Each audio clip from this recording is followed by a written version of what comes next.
Hey, Oh yo. snap! I'm, Matthew chose some good music today. We're partying today, baby. We're partying. It's That's a- Friday. What's up, Caleb? Are we Not just gonna much, dance dude. this thing in? Just the whole time. We just danced the whole time. Oh man, dude, it's good, bro. It's Friday. It's been an awesome week. We had new team members join this week, new projects starting this week, some big wins happening this week. It's just been, yeah, dude, it's been great. It's been a really good week. How about you? I agree. I feel like we're midway through the summer. I feel like there's just we're more than halfway through the year. Time is flying, but it all feels good. So yeah, no complaints here. If you're joining us live, welcome. We're so happy you're here. If you are watching the replay, we're also happy you're here. And today we have a really fun topic. Caleb, what are we talking about today?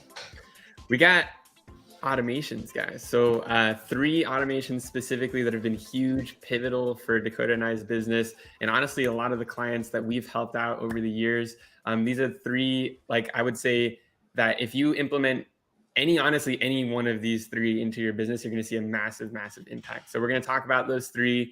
We're going to save the best for last, of course.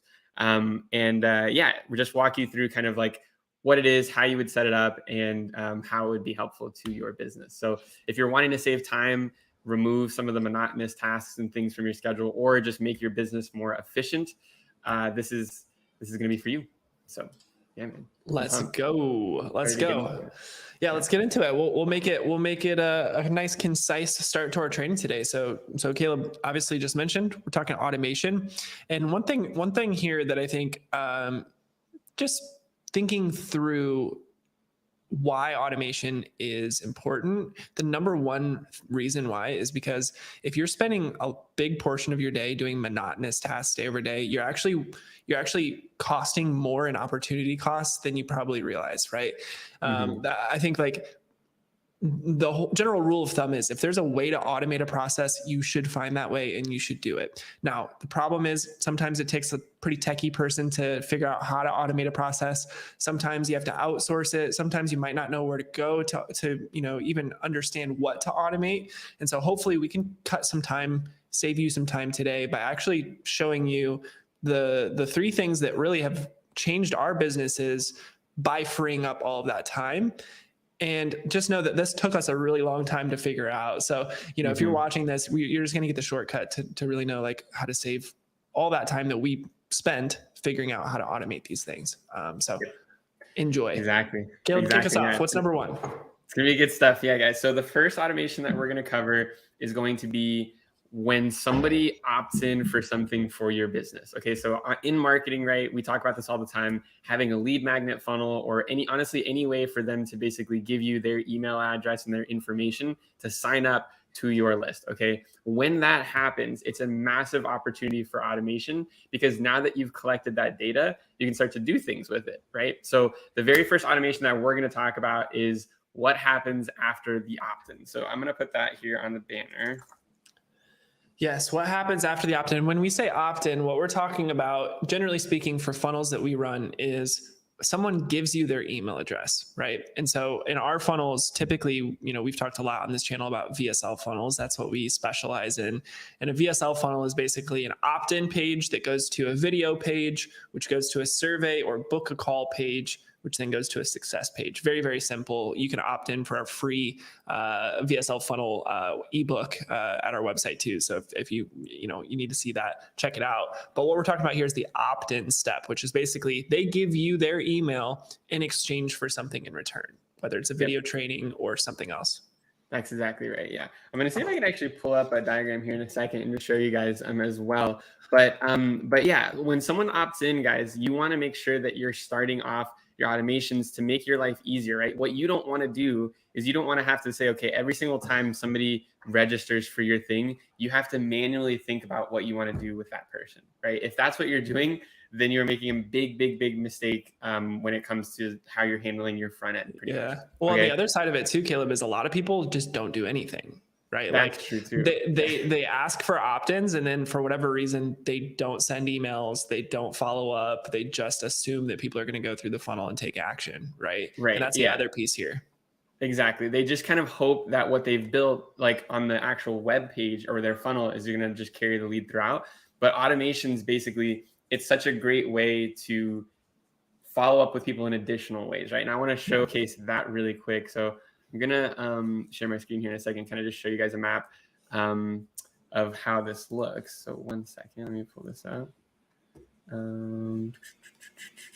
Okay, sweet. Okay, so you guys can see this. This is that standard VSL that Dakota was just talking about, right? So what we're talking about here is this initial first step. Okay, so if someone is looking at your ads or they're looking at your social media profile or anywhere where they can interact with you, right?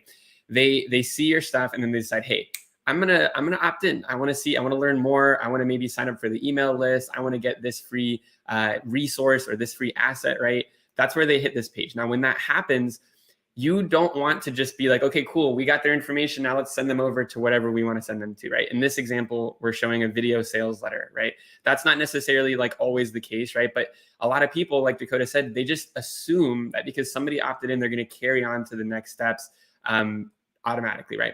The reality, the vast majority of people, when they opt in, they're not going to make it all the way to the very end of your funnel, right? What's going to happen is people will opt in. Some people will immediately opt in and then they'll drop out. Some people will make it past this stage and then they'll drop at stage 2, right? But the reality is all of those people that are dropping out, if you don't have automation set up, they're basically just going to be sitting ducks, right? They're going to forget about what you're doing. They're going to forget that they ever honestly even opted into your stuff. So what you want to make sure is that at that first interaction, you are triggering an automation to start to follow up with people. So Dakota, I don't know if you really quickly want to talk about kind of like maybe just like tagging someone and sending them over to the email platform. For sure. Yeah. So the actual technical piece here, right, is that you're integrating your opt-in page with some sort of back-end email CRM, right? Mm-hmm. And so there's a lot of them out there. You know, we're not going to pitch our favorites or anything like that. We've used ActiveCampaign quite a bit just because it's simple to set up, easy to get going. If you're really new to this, you might use something even cheaper like MailChimp. You know, you might go to just, you know, whatever the cheapest option is. But basically the functionality that you need to be able to have is to be able to tag them when they opt in and then send them an automated email drip sequence. And so the drip sequence, all that means is that we're dripping content over a period of time, right? And you can set that period of time. But what we recommend basically, as you can see in this screenshot, is that we're sending an email right away, right? Thanks for opting in, basically. It sends them whatever they opted in for. And then every day after that, we're sending some sort of email to keep us top of mind. And typically these emails, the main goal here is to handle objections that we think our prospects might have, right? So maybe it's to build more trust about our brand. Maybe it's to show testimonials about what we do and how good we do it. Maybe it's to just remind them that they can book a call with our team or that they can purchase the product that we're trying to get them to purchase, right? And so what we actually find when we send sequences like this is that a good percentage of our calls have an email click, you know, as a part of their journey. So it's really vital. It's really essential. You've already paid for the email lead. So don't just like not talk to these people, right? Like you have to send this in order to really get, you know, the most value out of what you've already paid for in your ad spend. So the cool thing here, guys, is that like you're sending these emails automatically, right? You don't ever have to think about this. That's kind of the whole theme of this video, right? As we're talking about automations, someone's opted in, they're getting warmed up to you and your offer, and you don't have to do anything. Literally, like it's all done for you after you set it up, right? So that's kind of the key. And then the other thing, which Dakota, you and I talked about this actually a little bit earlier today, was that when someone's in the email drip, they might take actions, right? And those actions might be the goal that you want them to do, right? And so if this, in this scenario, if the goal is, hey, we want them to book a call, right? If that's the whole goal of this email drip is we need them to book a call with our team. When they do book, let's say that the person books at day 3, right? They decide to book that call. You can tag them when that booking happens. That's another automation. You are completely removed from it, right? And you can say, hey, when someone books, tag them with the booked call and move them into a different sequence, right? That's where things start to get really magical here with automation, because people are like basically following different lead journeys based off of what they're doing and the actions they're taking. And you don't have to do any of it, right? It's all handled by tags and moving people into different sequences based off of the things that they are doing. And I think that that's kind of evident here too, if I scroll down and show you guys a little bit of like what it looks like on the sales side. right? So we talked a little bit about email. You can do the same exact stuff with text messages as well, right? When someone opts in, you can have a setter build an SMS setter sequence as well that says, hey, boom, if the person gives you name, email, phone on the opt-in, cool. Not only are we going to give them some email automations, we're also going to start texting them and just following up. Hey, how's it going? Did you like that ebook that I sent you over? Right? This is the power, guys. Like, all of this communication is being sent out to your prospects and your ideal customers, and you don't have to lift a finger. So really, really, really cool stuff. I don't know if there's anything else you want to add here for automation number 1, Dakota. But no, I mean, like, we could get into the nitty gritty, but honestly, it's going to vary based on, you know, the email platform that you're using. So really the main thing is you want to be setting these automations until the prospect takes an action that you desire for them to take. So once they take that desired action, you're going to pull them out of these automations and you'll put them into another one. Right. But it's very much worth the time and effort to put in upfront to build these sequences out, because it's only going to improve your basically your cost per acquisition in the long run, right? That's what you're trying to get down here. So yeah, that's point number 1. It's good stuff. All right, heck yeah. So automation number 2, guys, this one's pretty revolutionary. Okay, this one's pretty revolutionary. We have seen this be something that has just absolutely just skyrocketed sales teams whenever we've implemented this the right way.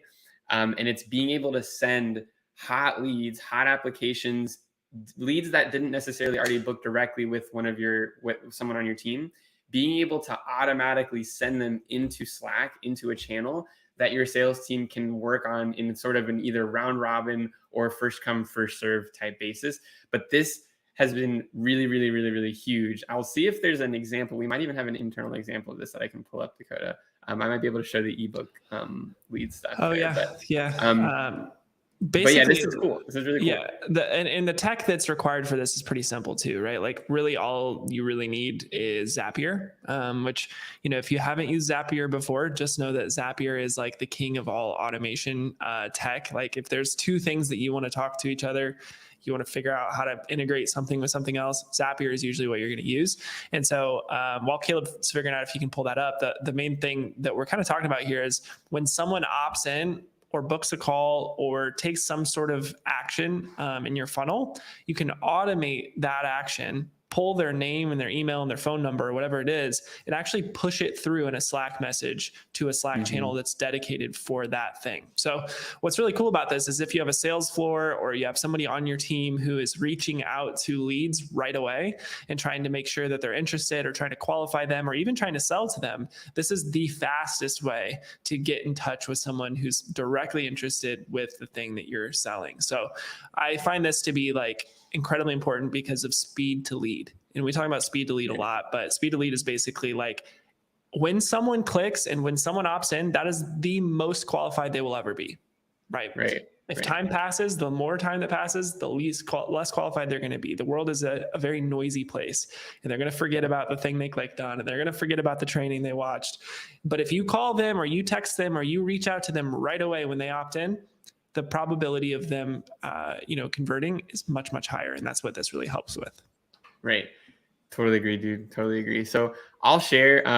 The only difference is if I share, I mean, there's going to be lead data on here. It's whatever. There's like 3 leads, so it's fine. But I'd rather just show you guys like a real world like scenario of kind of actually how this looks.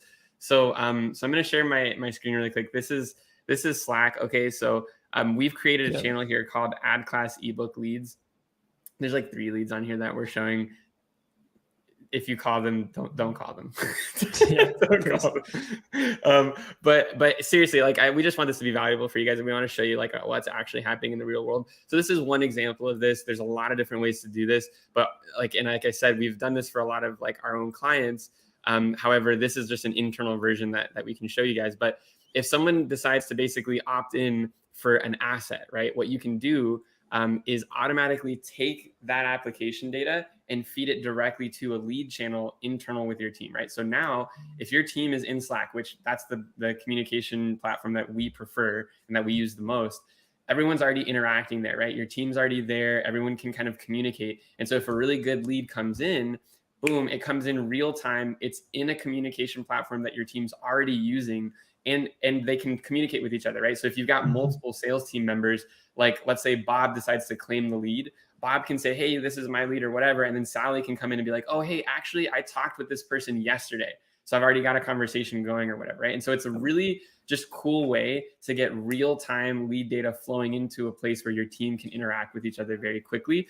And the last thing that I'll say here too is that I really think that this being able to roll this out, like what it does is it creates another channel when your calendars might be full. Okay, so this is a big thing that if you've got if you've got good marketers behind your business, right? If not, ad class, just saying. But if you have good marketers, you should be able to have times when your calendar gets booked out, right? Where it's like, whoa, the lead flows came in. We've got so many people coming in. We need to hire more sales reps, right? Because we've just got really great leads coming in. When that happens, having a channel like this can be crucial because you can set up an application type form, right? That just says, hey, fill out like our application, name, email, phone, maybe some qualifying questions, and then boom, pump that data right back into Slack. And now leads are still flowing even without the calendar, bookings being available. So I love it. It's been huge for us. And really it starts to open your mind to like the other possibilities of integrating things with Slack, because so much of our time is spent in Slack already. So it's like, if you can get data quick, top of mind into Slack that's relevant, automated, it's incredibly helpful in terms of just speed to lead, speed to implementation, honestly boosts all sorts of things internally. So really cool. Yep. Totally agree, dude. Totally agree. Okay. What's our third automation, Ricardo? All right. This third one we have mentioned before, but I still think it flies under the radar for a lot of people doing media buying. And to be honest with you, has probably saved us countless hours. Like it's got to be hundreds of hours at this point that this has saved us.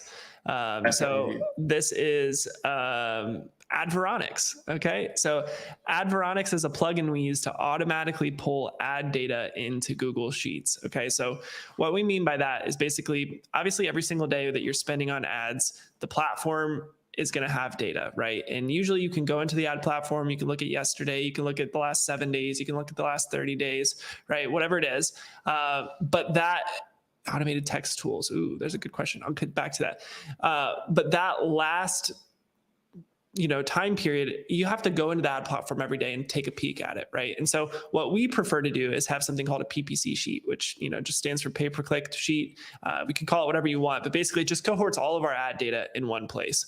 And that sounds intense because you might be thinking, I got to go into a PPC sheet every day and type in how much we spent, how much we didn't spend, whatever, like all of the things that happened on that spend. It would take a long time, right, for us to actually update a PPC sheet. So there's an automated way to do this. And the one that we do is called Adveronics. So I'll actually share my screen really quick here and we'll get into this tool. Let's see. Well, let's see. There we go. PPC template. Okay. So this is like pretty much what a PPC sheet will look like for us, right? And this is obviously just a template. There's no actual data in here, but all of these fields, ad spend, impressions, reach, unique link clicks, right? All of these things you have to manually input every single day unless you find a way to automate it. And so there is a tool called Adveronics. If you go into extensions and you do add-ons, you can get the add-on called Adveronics. And Adveronics is really cool. I haven't used it on this browser in a while, so we'll see if it works for me. So here you go. So Adveronics pops up. And it actually lets you integrate with all sorts of different things in here. So you can really integrate Adveronics with pretty much anything. What we're talking about today is Facebook ads. So what you would do is you would click into Facebook ads or Google ads. I'll do Google ads because I'm signed in through this browser. So let's see if I can get it to integrate here. You give it the permission it needs to read the ads data. So I just did that. Now it should be popping through. There we go. And now we can select whatever account we want to, right? And we can select like the ad class account as an example. And then you can basically start going through different report templates that pull directly into Google Sheets. So as an example, let's just say I wanted to pull this account performance report. I don't know what this one is, but it's going to have these following fields here: account name, customer ID, clicks, impressions, CTR, right? Whatever it is. I can do that. I can include the date range here. I can say, I just want today's date, and then I can just push get data. Now this is going to look real messy because it's not the same fields that I have in here, but eventually you can kind of play around with this to where your top fields are what you have at polling. And then it's going to pull all these things down below, and you can cohort it to basically fill in your PPC sheet automatically every single day. So it's a really cool plugin. It's one that we've started using religiously at AdClass. We actually have a training on how to set it up on our website.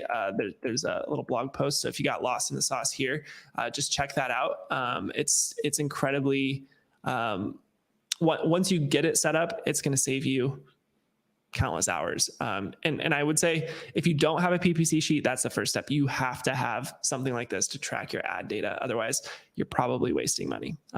Just saying.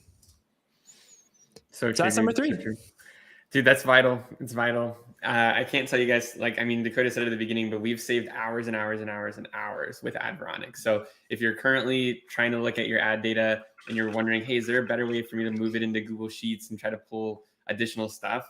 It's a no-brainer. It's a no-brainer. And you can start for free. So it's like, why not? So it's free. That's the other piece. Why not do it? It's totally free. We used it for free at our agency, I think for 6 months. And then we finally upgraded because we just had a lot of accounts on it. But for the average person, it's free. So it's free. It's pretty no-brainer. So that's it. Those are the 3 tools. Those are the 3 tools, guys. Well, hopefully that was helpful to you. If you guys have any ideas for what you would want to see next week, let us know. You know that we're in here in the Facebook group, AdClass.